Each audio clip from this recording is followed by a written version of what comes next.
ইসরায়েলের উত্তর পশ্চিমে অবস্থিত মাউন্ট কার্মেল, যেখানে পাওয়া গেছে মানব সৃষ্টির নতুন তথ্য।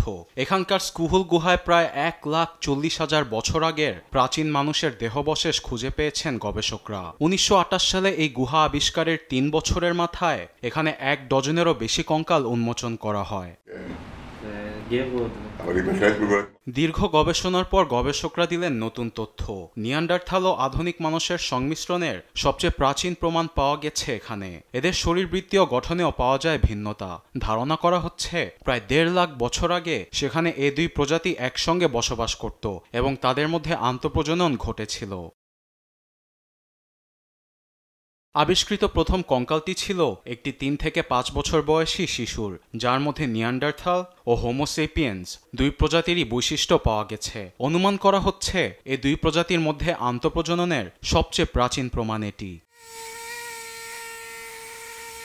গবেষকদের মতে স্কুহুল গুহায় পাওয়া কঙ্কালগুলো অনেক যত্নে সমাহিত করা হয়েছিল, যা প্রমাণ করে প্রায় 1.5 লাখ বছর আগেই তাদের মধ্যে একসঙ্গে বসবাসের মানসিকতা তৈরি হয়েছিল।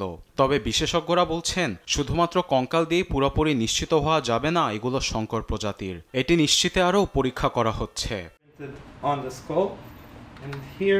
আগে ধারণা করা হতো এই দুই প্রজাতির সংমিশ্রণ প্রায় 40 থেকে 50 বছর আগে ঘটেছিল, কিন্তু নতুন আবিষ্কার বলছে প্রায় 1.5 লাখ বছর আগে থেকেই এই দুই প্রজাতি একত্রে বসবাস করছিল এবং একে অপরকে প্রভাবিত করছিল, যা মানব ইতিহাসের নতুন এক দিক উন্মোচন করে।